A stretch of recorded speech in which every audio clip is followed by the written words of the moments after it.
Parang may dalawang matalim na karayom na tumusok sa kaluluwa ni Aling Rosa. Iyon ang pakiramdam niya habang nakatitig sa kanya ang babaeng kakababa pa lamang mula sa engrandeng hagdanan. Ang mga mata nito, kahit pa may kalayuan, ay tila sinusuri ang bawat hibla ng kanyang pagkatao. Mula sa luma niyang bestida na medyo lukot mula sa mahabang biyahe hanggang sa mga kamay niyang itinatago niya ngayon sa likod ng kanyang saya.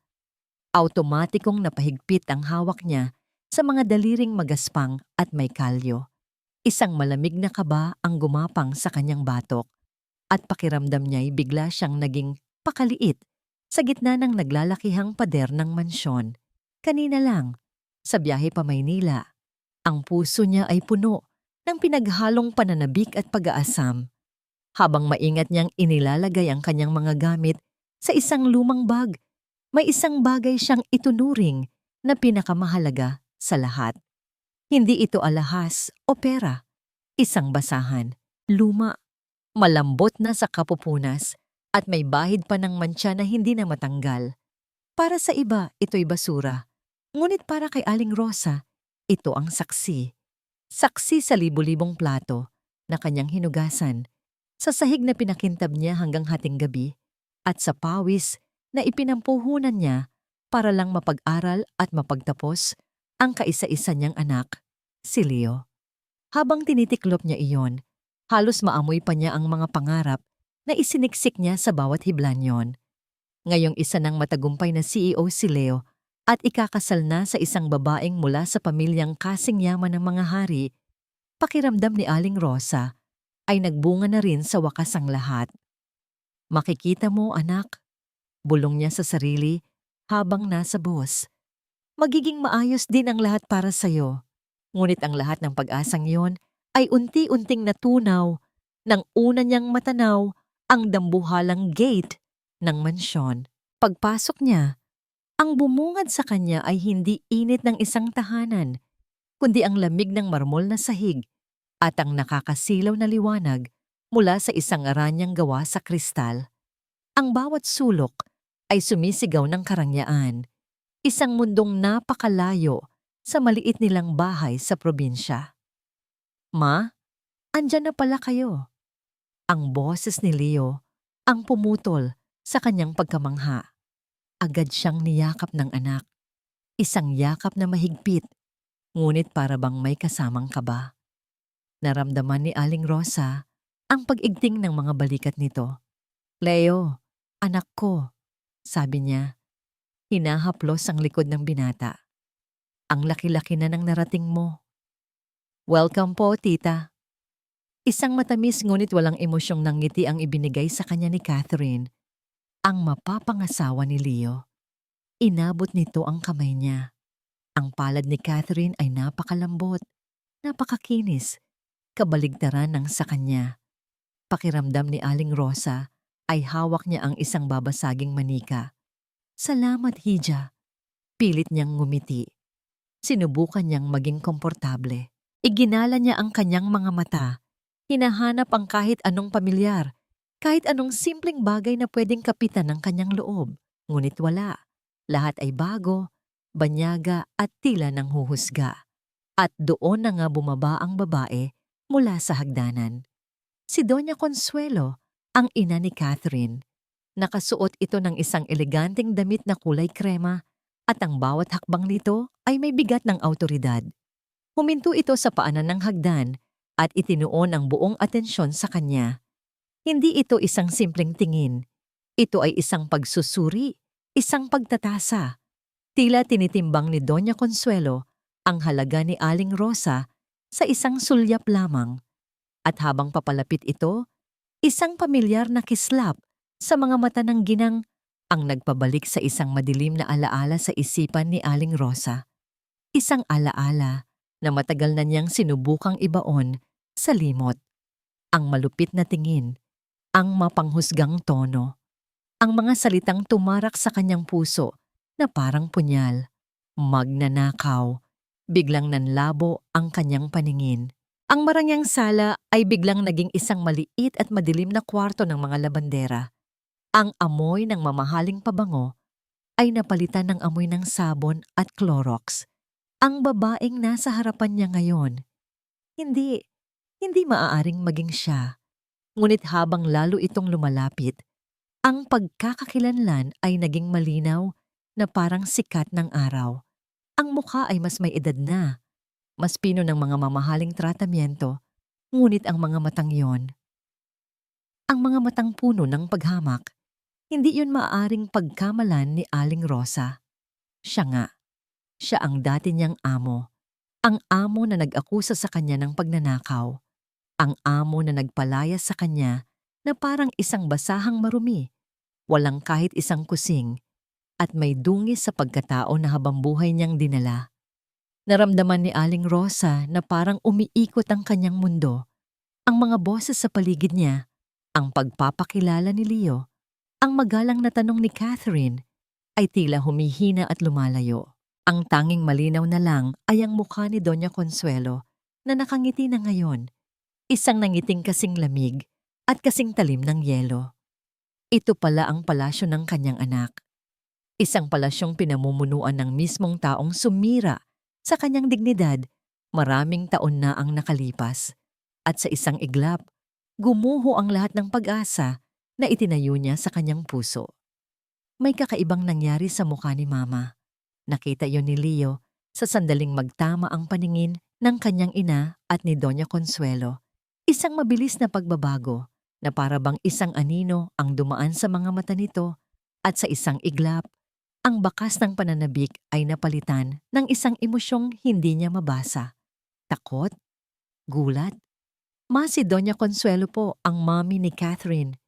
Magalang niyang pagpapakilala, pilit na pinapasigla ang boses para tabunan ang namumuong tensyon sa sala. Ngumiti si Mama, ngunit hindi umabot sa mga mata nito ang nangiti.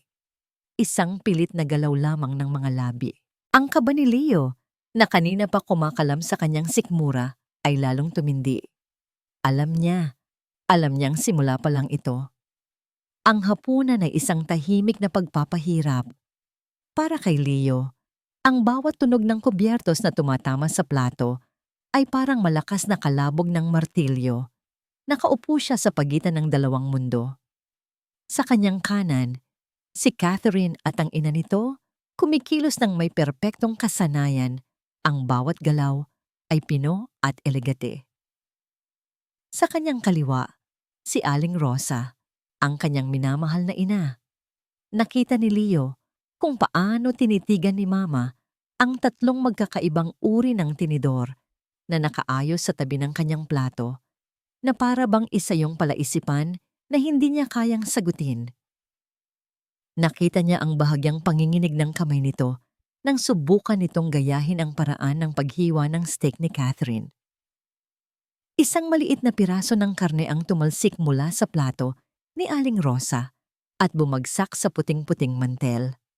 Walang nagsalita, ngunit ang katahimikan ay nakakabingi. Mabilis na pinulot ni Mama ang piraso ng karne gamit ang kanyang mga daliri. Pasensya na.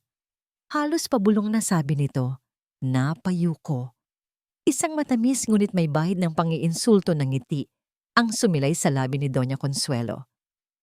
It's quite all right, Rosa. We value authenticity in this house. Naramdaman ni Leo ang pag-init ng kanyang mga tainga. Dahan-dahan, kinuha niya ang tinidor at kutsilyo mula sa kamay ng ina. Ganito po, Ma. Mahinahon niyang sabi, ipinapakita ang tamang paraan. Hayaan niyo, ako na ang maghihiwa para sa inyo. Habang ginagawa niya iyon, bumalik sa isip niya ang hindi na mabilang na mga hapunan sa kanilang maliit na kusina sa probinsya. Ang mainit na kanin na kinakamay nila, ang piniritong isda na pinaghahatian, ang tawanan na umaalingaw-ngaw sa buong bahay. Simple, ngunit totoo. Ngayon, sa harap ng nagkikintabang na mga pinggan at kristal na kopita, pakiramdam niya ay nilalamon siya ng kasinungalingan. At sa pagtuturo niya sa sarili niyang ina kung paano kumain, pakiramdam niya ay isa siyang taksil. Pagkatapos ng hapunan, habang nagkakape sila sa sala, Marahan siyang hinila ni Catherine palayo. Darling, malamig ang boses nito, ngunit may diin sa bawat salita. I was thinking, baka gusto nating isama si tita sa mall bukas para mabilhan natin siya ng ilang damit. You know, para mas maging komportable siya dito sa syudad. Naintindihan ni Leo ang ibig sabihin ni Catherine, hindi komportable. Ang gusto niyang sabihin ay kagalang-galang. Ang mga damit ni Mama ay maayos, Catherine. Sagot niya, hindi maitago ang inis sa kanyang boses. Alam ko, alam ko. Mabilis na sabi ni Catherine, hinawakan ang kanyang braso. Pero iba pa rin ang mga damit dito, para lang hindi siya mahirapan sa mga party na pupuntahan natin. Para sa kanya rin to. Bumuntong hininga si Leo.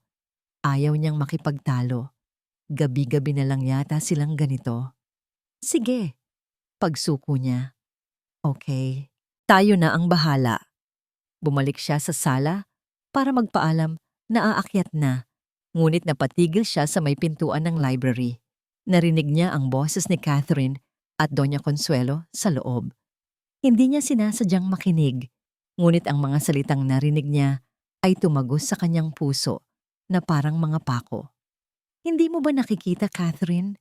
Ang nanay niya ay hindi lang basta bisita. Isa siyang problema. Malamig na sabi ni Doña Consuelo. Isang problemang kailangang ayusin bago niya sirain ang lahat ng pinaghirapan natin.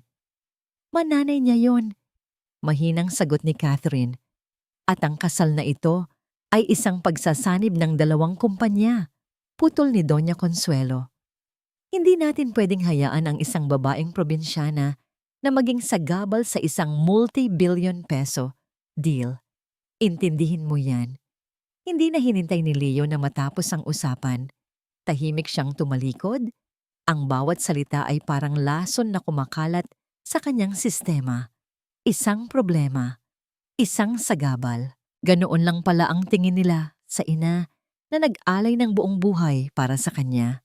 Sakto namang paglabas ng mag-ina mula sa library ay nakita siya. Isang pekeng ngiti ang agad na ipininta ni Doña Consuelo sa kanyang mukha. Leo, hiho, tamang-tama. May naisip akong magandang ideya. Masayang sabi nito. Magkakaroon tayo ng isang maliit na salo-salo sa Sabado. Isang party para opisyal na i-welcome ang mahal mong ina sa ating pamilya. Tumingin si Leo kay Doña Consuelo. Nakita niya ang kislap ng tagumpay sa mga mata nito. Ngumiti siya pabalik. Isang ngiting kasing pait ng apdo. Alam niya, hindi yon isang welcome party. Isa yung bitag. Pakiramdam ni Aling Rosa ay isa siyang bangkang papel na ipinaanod sa gitna ng isang malawak na karagatan ng mga alahas at mamahaling pabango. Ang bawat sulok ng malaking sala ay puno ng mga taong hindi niya kilala. Mga babaeng ang buhok ay perpektong nakaayos, mga lalaking nakasuot ng mga barong na mas makintab pa sa sahig. Ang mga usapan nila, karamihan sa Ingles, ay parang musika na hindi maintindihan ng kanyang mga tainga. Ang tanging nagagawa niya ay tumayo sa isang sulok, hawak ang isang baso ng orange juice na kanina pa pinagpapawisan sa kanyang kamay. Pilit niyang hinahanap si Leo sa dami ng tao. Ngunit ang anak niya ay abala sa pakikipag-usap sa mga importanteng bisita. Ngumingiti ito, tumatawa, ngunit nakikita ni Aling Rosa ang pilit na saya sa likod ng mga matang yon. Rosa, halika rito. Ang boses ni Doña Consuelo ay pumailan lang sa ere, sapat na para makuha ang atensyon ng ilang bisita sa malapit. May hawak itong isang malaki at patag na kahon na nakabalot sa isang kulay gintong papel.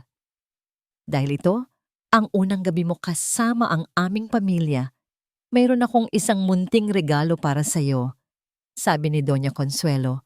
Ang ngiti nito ay kasing lapad ng kanyang pagtataka.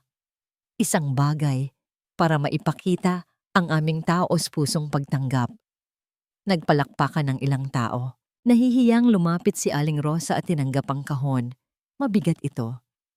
Buksan mo, utos ng ginang. Nanginginig ang mga kamay ni Aling Rosa habang inaalis niya ang balot. Sa loob, nakalatag ang isang damit. Gawa ito sa isang kumikinang na tela, kulay matingkad na lila, at may malalaking bulaklak na borda sa dibdib. Maganda ito, walang duda, at mukhang napakamahal. Ngunit ang estilo ay makaluma. Parang damit na isusuot sa isang karnabal noong dekada 80. Isukat mo, sabi ulit ni Doña Consuelo. Ang boses ay hindi na pakiusap, kundi isang utos. Gusto naming lahat na makita kung gaano kakaganda diyan. Dinala siya ng isang katulong sa isang silid. Habang hinuhubad niya ang kanyang simpleng bestida, naramdaman niya ang malamig na tingin ng damit na nakasabit sa pinto. Pilit niyang isinuot iyon. Ang tela ay magaspang sa kanyang balat at masikip. Masyadong masikip sa bandang dibdib at balakang. Pakiramdam niya ay isa siyang suman na binalot ng napakahigpit. Huminga siya ng malalim, ngunit parang ayaw siyang bigyan ng hangin ng damit. Nang tumingin siya sa salamin, isang estranghero ang tumitig pabalik sa kanya. Isang katawa-tawang estranghero. Ang kulay ng damit ay hindi bumagay sa kanyang balat at ang hapit na tela ay nagbigay diin sa bawat kulubot at kapintasan ng kanyang katawan. Gusto niyang umiyak, gusto niyang magtago, ngunit alam niyang naghihintay ang lahat sa labas. Dahan-dahan siyang lumabas. Ang unang reaksyon ay katahimikan. Isang segundo ng nakakabinging katahimikan. Pagkatapos ay nagsimula na. Hindi ito hayagang tawanan. Mas masakit pa roon. Ito ay mga impit na tawa na pilit tinatakpan ng mga kamay, mga bulungan sa pagitan ng mga magkaibigan, mga mabilis na pag-iwas ng tingin na sinusundan ng mga mapanuring sulyap. Nakita niya ang lahat. Narinig niya ang lahat. "Oh, Rosa," sabi ni Doña Consuelo, pumapalakpak pa. "You look charming." Napakabighani. Ngunit ang mga mata nito ay nagsasabi ng ibang kwento. Ang mga mata nito ay tumatawa sa kanya. Nangungutya. Napako ang tingin ni Aling Rosa sa sahig. Ang marmol na sahig ay parang isang malalim na bangin na handa siyang lamunin. Naramdaman niya ang pag-init ng kanyang mga pisngi, isang apoy ng kahihiyan na gumagapang pataas sa kanyang leeg. At sa gitna ng lahat, nakita niya ang mukha ni Leo. Ang ngiti ng kanyang anak ay ganap na naglaho. Napalitan iyon ng isang namumuong sigwa. Nakita niya ang pagkuyom ng panga nito, ang galit na nag-aalab sa mga mata nito habang nakatitig ito, hindi sa kanya, kundi kay Catherine at Doña Consuelo. Isang mabilis na galaw, hinila ni Leo si Catherine sa isang sulok, palayo sa mga bisita. Hindi marinig ni Aling Rosa ang mga salita, ngunit nakita niya ang galit sa bawat kilos ng kanyang anak. Ang mariing pag-iling ni Catherine, ang pagturo ni Leo sa kanya na para bang sinasabing, "Tingnan mo ang ginawa ninyo sa nanay ko." Ang bawat segundo ay isang pagpapahirap. Gusto na lang niyang maglaho. Tumalikod si Aling Rosa at sa unang pagkakataon, hindi niya pinansin ang mga taong nakatingin. Naglakad siya ng mabilis, halos patakbo, palayo sa sala. Hindi niya alam kung saan siya pupunta. Ang una niyang nakitang pinto ay binuksan niya. Isang banyo. Isang malaki at malamig na banyo. Isinara niya ang pinto at isinandal ang kanyang likod doon. Hinahabol ang kanyang hininga. Tumingin siya sa salamin at doon, sa ilalim ng matinding liwanag, nakita niya ang buong larawan ng kanyang kahihiyan. Napahawak siya sa lababo para suportahan ang kanyang mga tuhod na tila bibigay na. Napayuko siya at naramdaman niya ang unti-unting pag-init ng kanyang mga mata. Isang butil ng luha ang pumatak sa kanyang kamay na may kalyo. Sinundan pa ng isa at isa pa. Walang tunog. Tanging mga luhang tahimik na dumadaloy. Dala ang lahat ng sakit at pagkapahiya na kanyang nararamdaman. Nang marinig niyang bumukas ang pinto sa pasilyo, mabilis niyang pinunasan ang kanyang mga luha. Dahan-dahan niyang binuksan ang pinto ng banyo. Sapat lang para marinig ang nagtataas na boses ni Catherine at Leo sa di kalayuan. Ang huling mga salita ni Catherine ay tumama sa kanya na parang isang malakas na sampal. Kung hindi mo kayang kontrolin ang nanay mo, Leo, baka isang pagkakamali ang kasal na to. Hindi luha ng awa ang tumulo mula sa mga mata ni Catherine. Luha iyon ng inis. Nakaharap siya sa kanyang malaking salamin. Pinupunasan ng mariin ang kanyang pisngi. Ang perpektong makeup niya ay nasira na. Sa labas ng kanyang kwarto, naririnig pa niya ang nagtataas na boses ni Leo at ng kanyang ina, sinusubukang pakalmahin ang sitwasyon sa mga natitirang bisita. Isang pagkakamali? Bulong niya sa sarili. Ginagaya ang huling sinabi ni Leo kanina. Ako pa ang may kasalanan ngayon? Hindi niya maintindihan. Ginawa lang naman niya ang dapat gawin. Ipinagtanggol niya ang dapat ay pinakamasayang araw ng buhay niya. Ang party na ito ay dapat tungkol sa kanila. Tungkol sa pagsasanib ng dalawang makapangyarihang pamilya. Ngunit ang lahat ay nasira dahil sa isang matandang babae na hindi marunong lumugar. Kinuha niya ang kanyang cellphone, isang ugali na kapag gusto niyang takasan ang realidad. Binuksan niya ang kanyang social media. At doon, mas lalo pang gumuho ang kanyang mundo. May mga nag-post na ng litrato mula sa party at ang mga komento parang mga bubuyog na humuhugong sa kanyang tainga. Grabe, sino yung matanda na kasama ni Catherine? Mukhang naligaw na alalay. OMG that dress. Anong dekada yan galing? Hahaha, fashion fail. I feel sorry for Catherine. Mukhang mahihirapan siyang i-package ang future mother-in-law niya. Bawat salita ay isang karayom na tumutusok sa kanyang balat. Ito ang kinatatakutan niya. Hindi ang galit ni Leo, hindi ang lungkot sa mata ni Aling Rosa. Ang kinatatakutan niya ay ang panghuhusga. Ang kahihiyan sa harap ng mundong kanyang ginagalawan, isang mundong walang puwang para sa pagkakamali. Isang mahinang katok sa pinto, ang pumutol sa kanyang pag-iisip.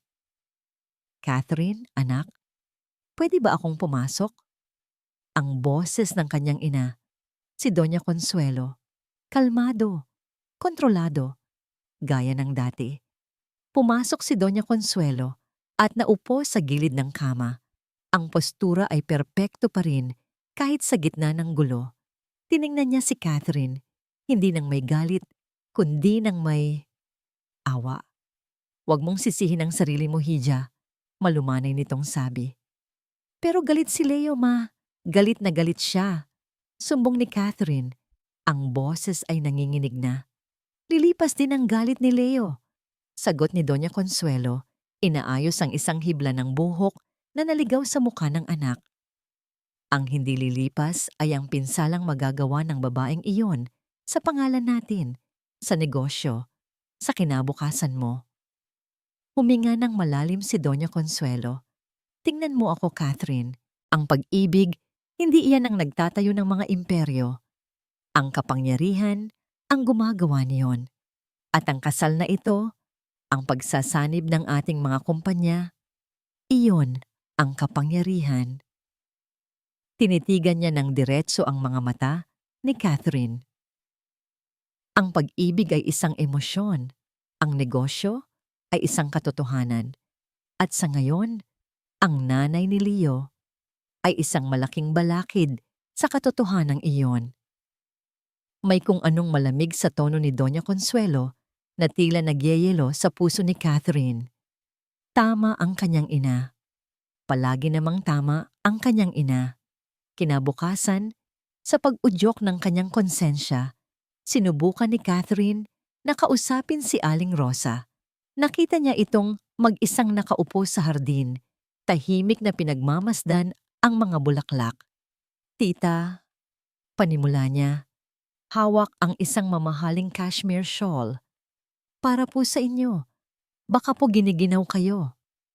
Tumingin lang si Aling Rosa sa alok niya, pagkatapos ay sa kanya. May lungkot sa mga mata nito, ngunit may dignidad. Isang dignidad na hindi kayang bilhin ng kahit anong mamahaling regalo. Salamat, Hija. Pero sanay ako sa lamig. Mahinahon nitong sagot at ibinalik ang tingin sa mga halaman. Iyon lang, walang panunumbat, walang galit. Ngunit ang simpleng pagtangging iyon ay mas masakit pa sa isang sigaw. Pakiramdam ni Catherine ay may isang pader sa pagitan nila na hindi niya kayang sirain. Naisip niya, paano kung tama nga ang nanay niya? Paano kung talagang mula sila sa magkaibang mundo na hinding-hindi magtatagpo? Bumalik siya sa loob ng bahay, talunan. Nadatnan niya ang kanyang ina sa library, nagbabasa ng dyaryo na para bang walang nangyari. Sinubukan ko, ma, sabi ni Catherine. Ang boses ay puno ng pagkabigo. Wala talagang pag-asa. Ibinaba ni Doña Consuelo ang kanyang dyaryo at ngumiti. Isang nangiting hindi maintindihan ni Catherine, isang nangiting kalmado, ngunit may bahid ng isang lihim na tagumpay. Hinawakan nito ang kamay niya. Ang mga daliri nito ay malamig. Alam ko, anak. Kaya nga hindi natin pwedeng iwan sa tsamba ang lahat. Sabi nito sa isang boses na halos pabulong na. Huwag kang mag-alala. Tinitigan siya nito.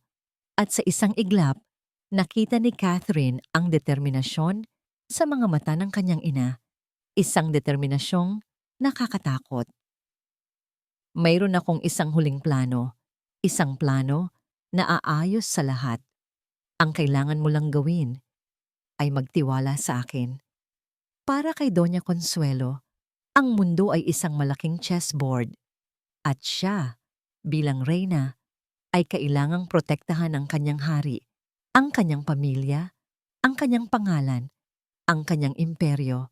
Sa kahit anong paraan, ang bawat tao sa paligid niya ay isang piyesa lamang. Ang ilan ay pawn, madaling isakripisyo. Ang ilan ay bishop o knight. May silbi ngunit may limitasyon.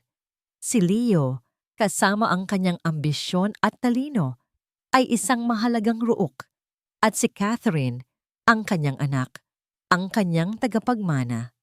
Si Aling Rosa, isa siyang walang kwentang pawn ng kalaban na nakapasok sa kanyang teritoryo. Isang maliit na sagabal na kung hindi aalisin, ay maaaring magdulot ng malaking pinsala.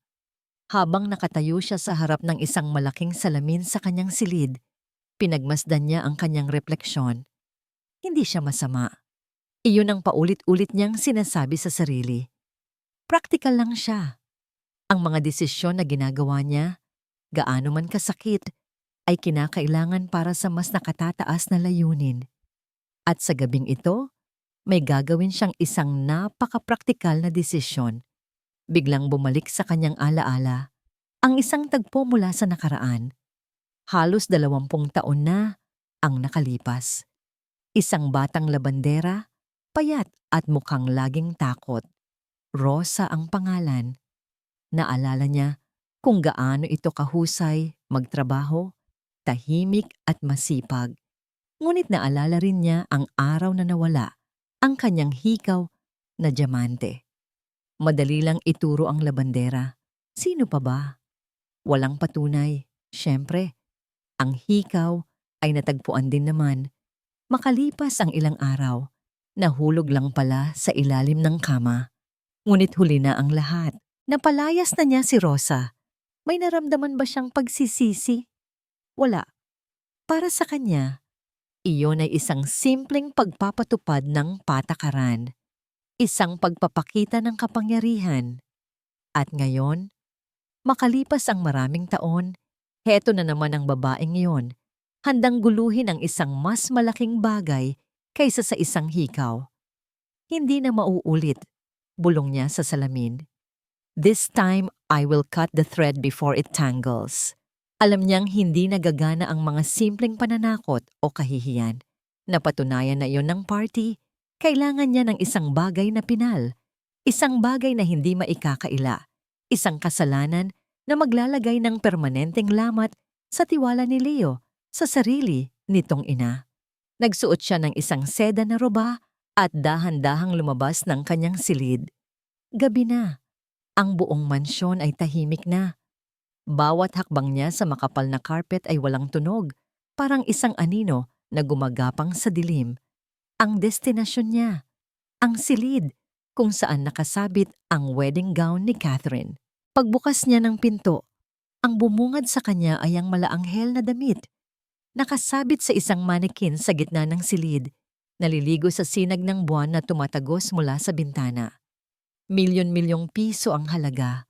Gawa sa pinakamahal na tela, binurdahan ng libu-libong maliliit na perlas. Simbolo ito ng lahat ng pinaghirapan niya, ng yaman, ng estado, ng perpeksyon. Dahan-dahan siyang lumapit, hinaplos ang malambot na tela. Napakaganda, napaka-perpekto, at ang perpeksyon, minsan, ay kailangang sirain para maprotektahan. Mula sa bulsa ng kanyang roba, may kinuha siyang isang maliit na bagay. Isang brooch, isang simpleng pamilyar na brooch na palaging nakasabit sa luma at kupasing blusa ni Aling Rosa. Kinuha niya ito kanina mula sa kwarto ng matanda habang ito ay nasa hardin. Walang nakapansin. Gamit ang matulis na dulo ng aspili ng brooch, huminga siya ng malalim. Tumingin siya sa pinakadelikadong parte ng damit, ang lace sa may baywang, kung saan pinakamahirap ayusin. Isang mabilis at kontroladong galaw, isinaksak niya ang aspili at hinila ito pababa. Hindi malaki, 1 pulgada lang, ngunit sapat na. Isang maliit na pilas, ngunit sa isang damit na ganito kahalaga, ang isang maliit na pilas ay isang malaking sakuna. Pagkatapos, maingat niyang ibinalik ang brooch sa bulsa. Wala siyang iniwang bakas, maliban sa isang sinulid na ngayon ay nakalaylay mula sa damit. Isang sinulid ng kasinungalingan. Narinig niya ang mahinang tunog ng mga yabag sa pasilyo. Papalapit. Mabilis siyang kumilos. Tahimik siyang lumabas sa kabilang pinto ng silid, ang pinto na kumokonekta sa library. Nagtago siya sa dilim, pinapanood ang siwang ng pinto na kanyang pinanggalingan. Bumukas ito. Pumasok si Aling Rosa, marahil ay hindi makatulog at naglalakad-lakad. Nakita ni Doña Consuelo kung paano namangha ang matanda sa ganda ng damit pangkasal. Lumapit ito, at gaya ng isang deboto sa harap ng isang rebulto, itinaas nito ang kanyang kamay na magaspang at may kalyo. Dahan-dahan, halos hindi dumadampi, hinaplos nito ang tela. Isang haplos na puno ng paghanga at pangarap para sa anak. Ngunit hindi iyon ang makikita ng iba bukas. Ang makikita nila ay isang sirang damit. At ang huling taong malapit dito ay ang babaeng may mga kamay na sanay sa pagod at hirap. Isang perpektong eksena. Isang perpektong krimen. Napangiti si Doña Consuelo sa dilim. Checkmate. Hindi dapat ganito. Ito ang paulit-ulit na sinasabi ni Leo sa kanyang isipan. Ang araw na ito ay dapat puno ng ngiti at pag-asa. Ito ang huling araw ng pagsukat ng damit bago ang kasal. Ang huling hakbang bago ang katuparan ng lahat ng kanyang mga pangarap. Dapat masaya. Ngunit ang hangin sa loob ng malaking silid bihisan ay mabigat at puno ng tensyon. Si Catherine ay kanina pa hindi mapakali. Si Doña Consuelo ay nakaupo sa isang silya na parang isang reynang nagmamasid sa kanyang kaharian. At si Mama niya ay tahimik na nakatayo sa isang sulok, tila takot gumawa ng kahit isang maling galaw. Okay, Miss Catherine, are you ready for the final fitting? Masiglang tanong ng sikat na designer, hawak-hawak pa ang kanyang measuring tape. Tumango si Catherine, isang pilit na ngiti ang ibinigay niya kay Leo. Pumasok siya sa likod ng isang magarang kurtina para magbihis. Nag-usap ang designer at ang mga katulong nito, mga bulungan ng paghanga sa kanilang obra maestra. Si Leo naman ay lumapit sa kanyang ina. Okay lang po ba kayo, Ma? Mahina niyang tanong. Oo, anak, sagot ni Aling Rosa. Ngunit ang mga mata nito ay nakatutok sa sahig. Medyo nakakapanibago lang ang lahat. Hinawakan ni Leo ang kamay ng ina. Malamig iyon. Malapit na po itong matapos. Pagkatapos ng kasal, babawi po ako sa inyo. Pangako.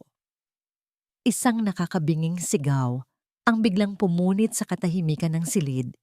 Galing ito sa designer. Hindi maaari. Sigaw nito, ang muka ay namumutla. Ang lace! Ang borda! Sira! Nagsitakbuhan ang lahat papalapit sa kurtina. At doon, nakita nila si Catherine, nakatayo na parang isang estatwa, nakasuot ng damit pangkasal.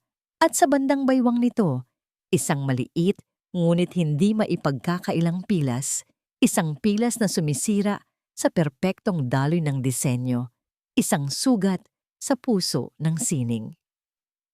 Anong nangyayari? Halos hysterical na tanong ni Doña Consuelo, kahit pa ang mga mata niya ay may kakaibang kislap ng kalkulasyon. Hindi ko alam. Kagabi, perpekto pa ito. Iniwan ko itong nakalak sa silid na ito. Depensa ng designer, nanginginig ang boses. Nagsimula ang kaguluhan, pagsisiyasat, pagtatanong. Sinong huling pumasok? Sinong may hawak ng susi? At pagkatapos, ibinagsak ni Doña Consuelo ang kanyang bomba. Tumingin siya sa paligid. Ang mga mata ay puno ng pagkukunwaring pag-aalala. At huminto ito nang makita niya si Aling Rosa. Sandali, sabi niya, ang boses ay sapat na para marinig ng lahat. Kagabi, nakita ko si Rosa na pumasok dito. Hindi ba, Rosa? Nagpunta ka rito para tingnan ang damit. Lahat ng mata ay napunta kay Aling Rosa. Nanlaki ang mga mata ng matanda. Oo po, pero tiningnan ko lang po. Hinawakan ko lang ng bahagya. Hindi ko po yun sinira. Panginoon ko, hindi ko po magagawa yon.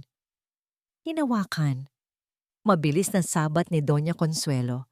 Baka naman sumabit ang kamay mo. O baka ang singsing mo. Itinaas niya ang boses. Ang mga kamay mo, magaspang. Baka hindi mo sinasadya. Hindi po. Wala po akong singsing. Umiiling na, sabi ni Aling Rosa. Ang muka ay puno ng pagkalito at takot.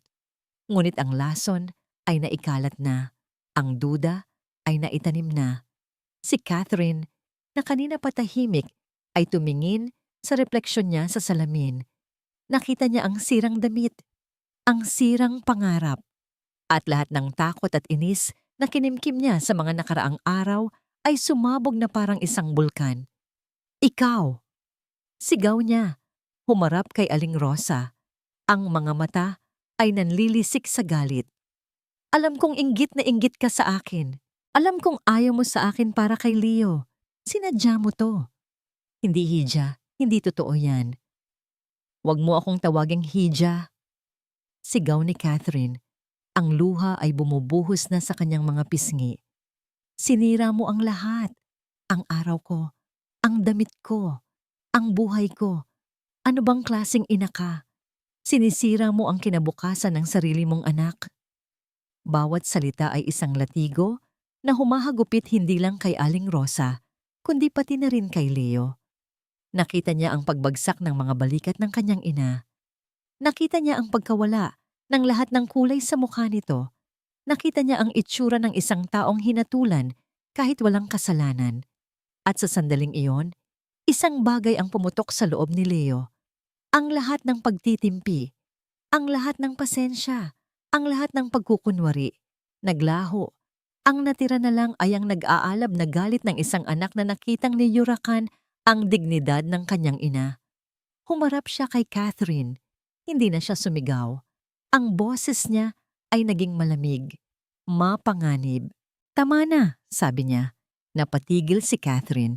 Napatigil ang lahat. Naglakad si Leo papunta sa gitna. Tumayo siya sa pagitan ni Catherine at ng kanyang ina na parang isang pader. Hinarang niya si Aling Rosa mula sa mga mapanghusgang tingin. Tumingin siya nang diretso sa mga mata ni Catherine, mga matang puno pa rin ng galit at luha. Hindi na matutuloy ang kasal, deklara niya. Ang bawat salita ay may bigat ng isang martilyo. Nanlaki ang mga mata ni Catherine. Ano? Narinig mo ako, sabi ni Leo. Ang boses ay hindi nanginginig. Tapos na ang lahat. Tumingin siya kay Doña Consuelo na ngayon ay may bahid na ng gulat sa mukha. Pagkatapos ay ibinalik niya ang tingin kay Catherine. ikinakansela ko ang kasal. Ang mga salitang ikinakansela ko ang kasal ay hindi lang basta tunog, isa itong lindol. Pagkatapos niyang bitawan ang mga salitang yon, ang sumunod na mga oras ay isang mabilis at magulong montage ng mga pangyayari. Mga sigaw ni Catherine, mga banta mula sa ama nito sa telepono, ang malamig na galit sa mga mata ni Doña Consuelo na ngayon ay hindi na nag-abala pang magpanggap. Hindi na niya pinakinggan ang mga ito. Ang tanging malinaw sa kanyang isipan ay ang imahe ng kanyang ina. Nakayuko sa isang sulok, basang-basa ang pisngi sa luha, niyayakap ang sarili na para bang nilalamig sa gitna ng isang maapoy na impyerno. Hinawakan niya ang kamay ni Mama. "Uuwi na po tayo," bulong niya. Iyon lang. At sa mga salitang iyon, isinara niya ang pinto sa buhay na pinaghirapan niyang buuin sa loob ng 10 taon. Ang pagbagsak ay mas mabilis kaysa sa inaasahan niya. Ang unang tumama ay ang tawag mula sa chairman ng board ng kanyang kumpanya. Ang merger o pagsasanib ng kumpanya nila at ng pamilya ni Catherine ay ang pundasyon ng kanilang kinabukasan. At ngayong gumuho ang pundasyong yon, siya ang sinisisi. "Leo, you caused a catastrophic breach of contract," sabi ng boses sa kabilang linya. Walang emosyon. "The board has voted. We are terminating your contract effective immediately." Hindi na siya nagulat. Hindi na siya nakipagtalo. "Naiintindihan ko," sagot niya at ibinaba ang telepono. Pagbukas niya ng telebisyon, ang mukha niya ang nasa bawat news channel. CEO sensation Leo Valenciano cancels billion-peso wedding. Ang mga headlines sa internet ay mas malupit pa. From rags to riches and back to rags. The ultimate corporate suicide. Ang mga tawag at text ay walang tigil na dumadating mula sa mga dati niyang kaibigan, sa mga kasosyo sa negosyo, sa mga taong dati ay tumatawag sa kanya ng sir na ngayon ay puno ng pangungutya. Pinatay niya ang kanyang cellphone. Sa gitna ng lahat ng ingay, isang bagay lang ang nagbibigay sa kanya ng lakas. Ang katahimikan sa tabi niya. Dinala niya ang kanyang ina sa kanyang penthouse unit, ang huling kanlungan ng kanyang dating buhay. Habang siya ay nag-iimpake ng ilang mahahalagang gamit sa isang maleta, nakita niya si Mama. Nakaupo ito sa isang mamahaling sofa, ngunit ang postura nito ay hindi nagbago. Nakayuko pa rin, nakatingin sa kawalan. At sa kamay nito, mahigpit na hawak-hawak ang luma at kupasing basahan na dinala nito mula sa probinsya. Ang basahan na dati niyang ikinahihiya. Ngayon, iyon na lang ang tanging bagay na mukhang totoo sa loob ng pekeng mundong ito. "Maaalis na po tayo," sabi niya. Walang pagtutol, walang tanong. Tumayo lang ito at sumunod sa kanya na parang isang anino. Habang naglalakad sila palabas ng gusali, naramdaman ni Leo ang mga tingin ng mga gwardiya at empleyado. Mga tingin na dati ay puno ng paghanga, ngayon ay puno ng awa at tsismis. Hindi niya sila pinansin. Itinuon niya ang kanyang atensyon sa pag-alalay sa ina. Pagdating nila sa parking lot, binuksan niya ang pinto ng kanyang mamahaling sasakyan, ang huling simbolo ng kanyang tagumpay. Pagpasok nila sa loob, ang katahimikan ay halos nakakabingi. Sinimulan niyang paandarin ang makina. Handa na siyang iwan ang lahat. Handa na siyang magmaneho palayo. Palayo sa syudad. Pabalik sa lugar kung saan siya nagsimula. Bago niya paikutin ang manibela, lumingon siya sa kanyang ina. Nakatingin ito sa labas ng bintana, sa mga nagtataasang gusali na tila mga dambuhalang puntod. Ang mukha nito ay blangko, walang emosyon. Tawag niya. Dahan-dahang lumingon si Aling Rosa sa kanya. Ang mga mata nito ay hindi na puno ng luha o sakit. Iba na. Ang mga mata nito ay blangko. Parang isang malinis na papel na walang nakasulat. Isang mahinang nangiti ang sumilay sa mga labi nito. Isang nangiting hindi umabot sa mga mata. "Saan tayo pupunta, anak?" Tanong nito sa isang boses na mahina at tila naguguluhan. May kung anong mali. May kakaibang kaba na biglang kumurot sa puso ni Leo. Isang kaba na mas matindi pa kaysa sa pagkawala ng kanyang kumpanya at kayamanan. "Uuwi po tayo, ma," sagot niya. "Sa probinsya, sa bahay natin." Ngumiti ulit si Aling Rosa.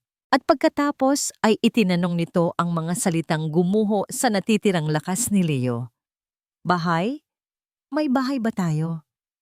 Tumingin ito sa kanya. Ang mga mata ay puno ng inosenteng pagtatanong. "Sino ka nga ulit?" Ang bintana ng sasakyan ay parang isang sinehan. Nagbabago-bago ang palabas. Kanina lang, ang nakikita ni Aling Rosa ay mga gusaling matataas na parang mga higanteng gawa sa bakal at salamin. Ngayon, napalitan na iyon ng mga puno ng niyog na sumasayaw sa hangin at malalawak na bukirin na kulay luntian. May mga bagay na malinaw na parang salamin at may mga sandaling malabo na parang hinipan ng hamog. Naalala niya ang pakiramdam ng kahihiyan. Isang damit na masikip, mga matang mapanghusga. Ngunit ang mga detalye ay nawawala na parang mga letrang binubura sa isang lumang pisara. Ang natitira na lang ay ang bakas ng sakit. Napatingin siya sa binatang nagmamaneho sa tabi niya. Mabait ito.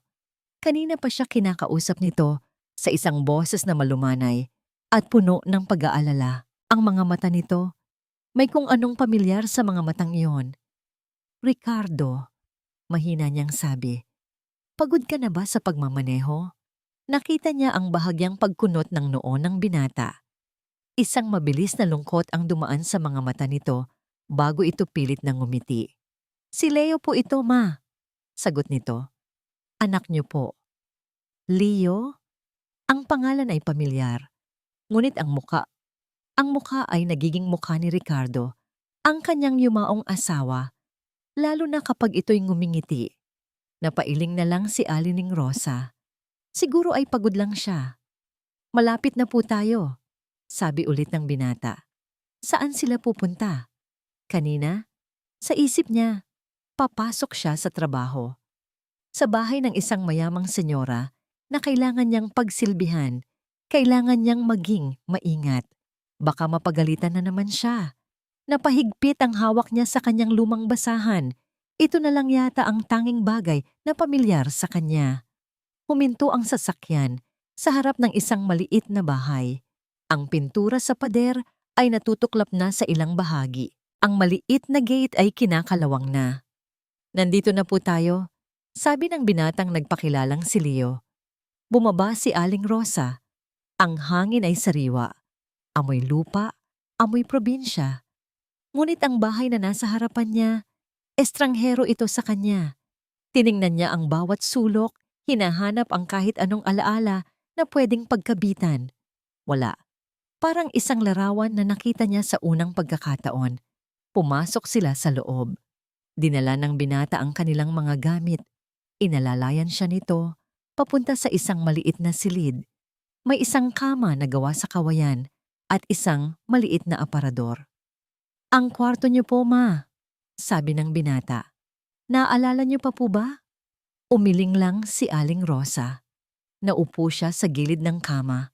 Ang kawayan ay umingit, isang tunog na malungkot. Dumating ang gabi. Ang tanging ilaw ay mula sa isang mahinang bumbilya na nakasabit sa kisame. Ang tunog ng mga kuliglig sa labas ay parang isang malungkot na awitin. Pumasok ang binata sa kanyang silid. May dala itong isang basong tubig at 2 maliliit na tableta. "Inumin niyo na po ang gamot niyo, ma," sabi nito. Ang boses ay malambing pa rin. "Gamot? Para saan? Wala naman siyang sakit." Pero kinuha niya pa rin ito. Tinitigan niya ang binata habang inaabot nito ang baso ng tubig. Ang kabaitan sa mga mata nito ay totoo. Hindi tulad ng mga pekeng ngiti na nakita niya sa syudad.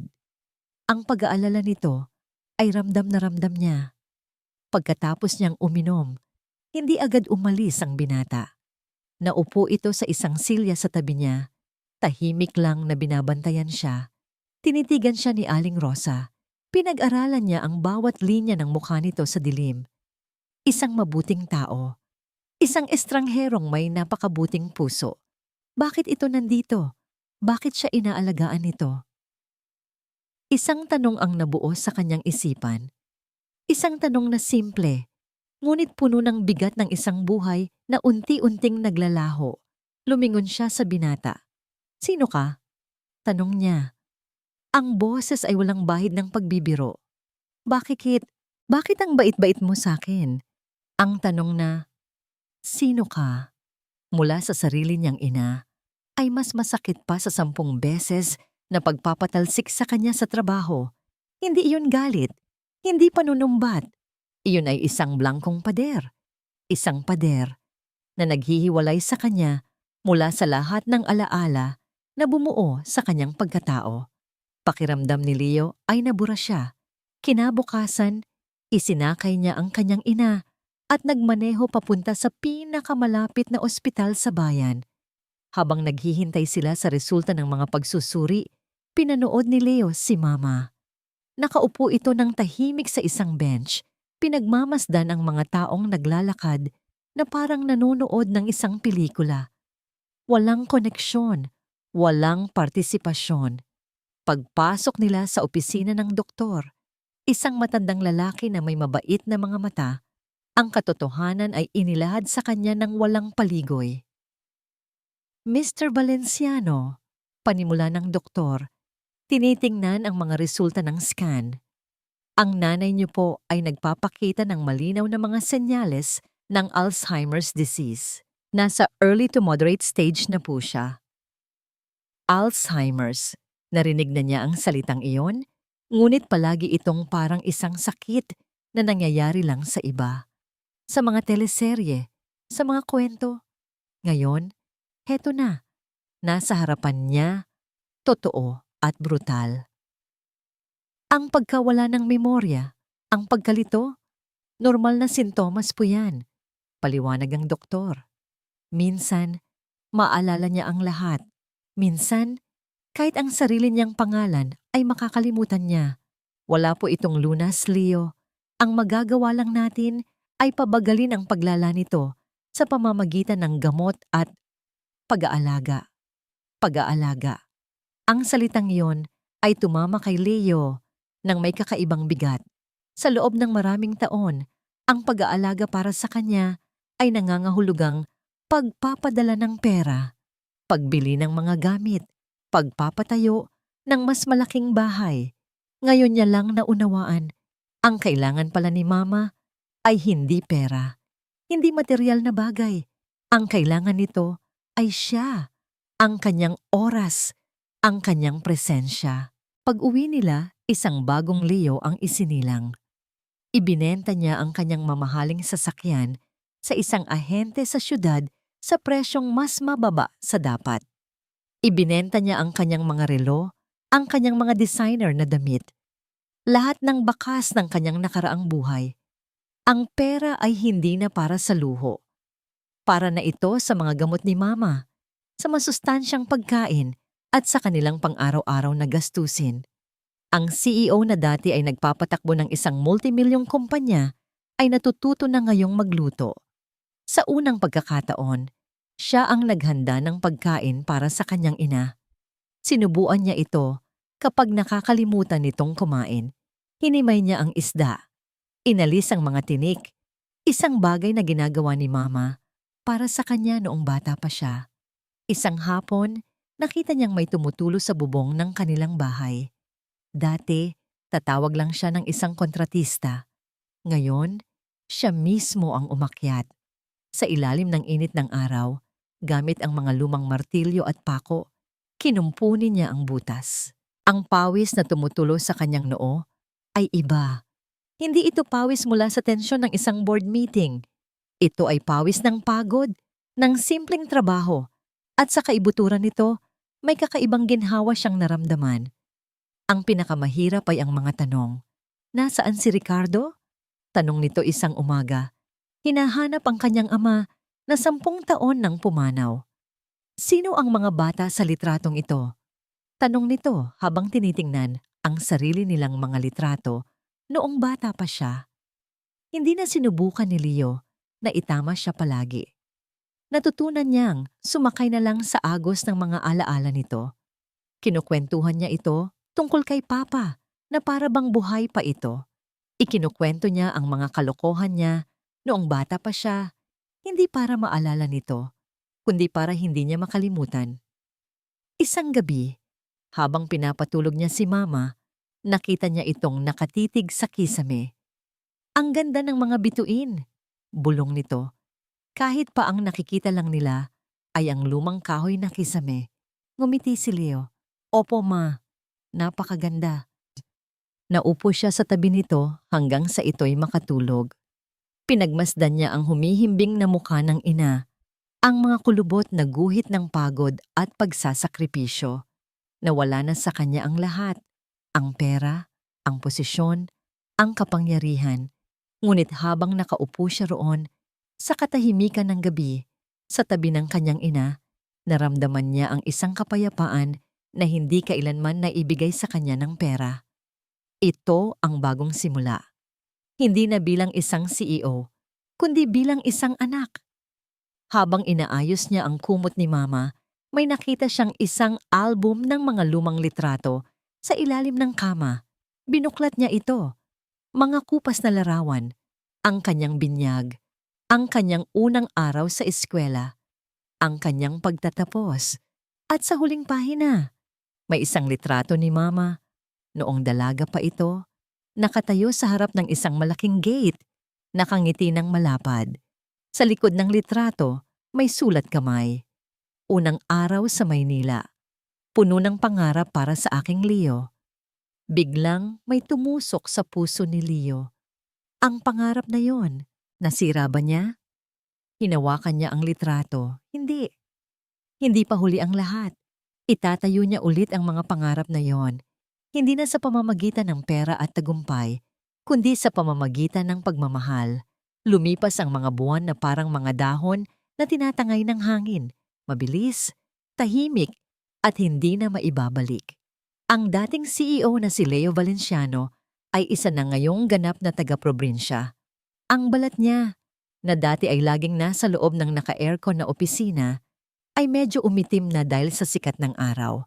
Ang mga kamay niya, na dati ay sanay lang sa pagpirma ng mga dokumento, ay nagkaroon na ng ilang kalyo mula sa pag-aayos ng kanilang bakuran at pag-aalaga ng ilang manok sa likod bahay. Wala na siyang cellphone na laging tumutunog. Wala nang mga email na kailangang sagutin. Ang ritmo ng kanyang buhay ay idinidikta na ng pagsikat at paglubog ng araw at ng mga pangangailangan ng kanyang ina.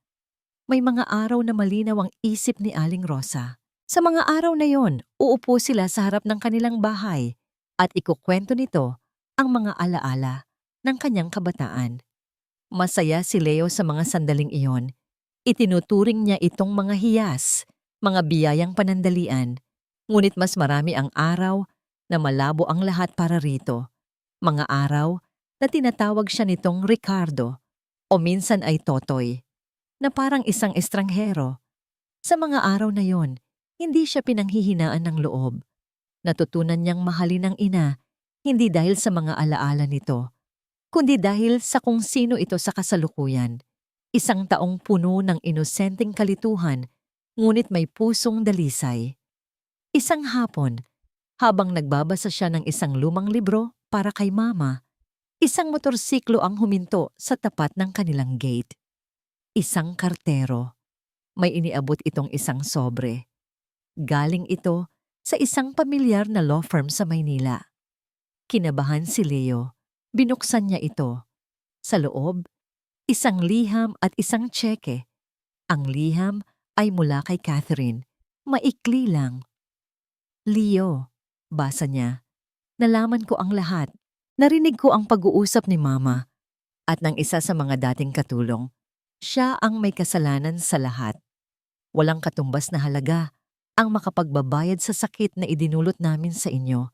Pero sana ay makatulong ito. Ito ang bahagi mo mula sa dapat sanang settlement ng kasal natin. Patawad. Ang halaga sa tseke ay sapat para mabuhay sila ng komportable sa loob ng maraming taon. Tinitigan ni Leo ang tseke. 1 taon na ang nakalipas. Ipagpapasalamat niya ito sa langit. Ngayon, hindi na ito kasing halaga ng dati. Ang yaman na hinahanap niya ay hindi na pala papel na may numero. Pinunit niya ang tseke, hindi dahil sa galit o pagmamataas, kundi dahil sa kapayapaan. Natutunan na niyang mabuhay nang wala nito. Natagpuan na niya ang yaman na hindi kayang bilhin ng pera. Habang naglilinis siya ng lumang aparador ni Mama, nakita niya ang isang bagay na nakatago sa pinakailalim, nakatupi ng maayos. Ang kupasing basahan. Kinuha niya ito. Inamoy. Amoy ng pagod. Amoy ng sakripisyo. Amoy ng pagmamahal na walang kapantay. Dati, ito ang simbolo ng kahirapang gusto niyang takasan. Ngayon, para sa kanya, ito na ang pinakamahal na pamana. Maingat niya itong itinago sa sarili niyang aparador. Dapit hapon na, gaya ng dati, inalalayan niya si Mama papunta sa isang upuang kawayan sa labas ng bahay para panoorin ang paglubog ng araw. Isang ritual na nila ito. Tahimik lang silang nakaupo, magkatabi. Ang langit ay nag-aapoy sa kulay kahel at lila. Ang ganda! Bulong ni Aling Rosa, isinandal ang ulo sa balikat ni Leo. Hindi alam ni Leo kung ang tinutukoy nito ay ang papalubog na araw o isang alaala mula sa malayong nakaraan. Ngunit hindi na yon mahalaga. Opo, Ma, sagot niya. Hinawakan ng kamay nito. Ang kamay na nag-alaga sa kanya, nagpakain, at nagtrabaho para sa kanyang mga pangarap. Napakaganda. Naramdaman niya ang marahang paghinga ng ina. Nakatulog na ito sa kanyang balikat. Napatingin si Leo sa malayo. Sa paglubog ng araw, tila kasama nitong lumubog ang lahat ng kanyang panghihinayang, ambisyon at galit.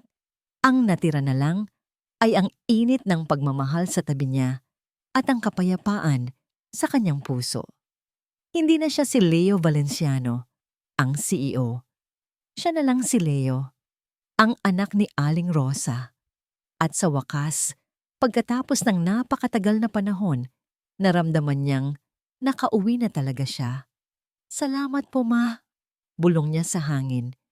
Kahit alam niyang hindi na siya maririnig nito. Hindi para sa ina ang mga salitang yon. Para iyon sa kanya. Ang huling piraso ng kanyang paghilom. Ang tunay na simula ng kanyang buhay.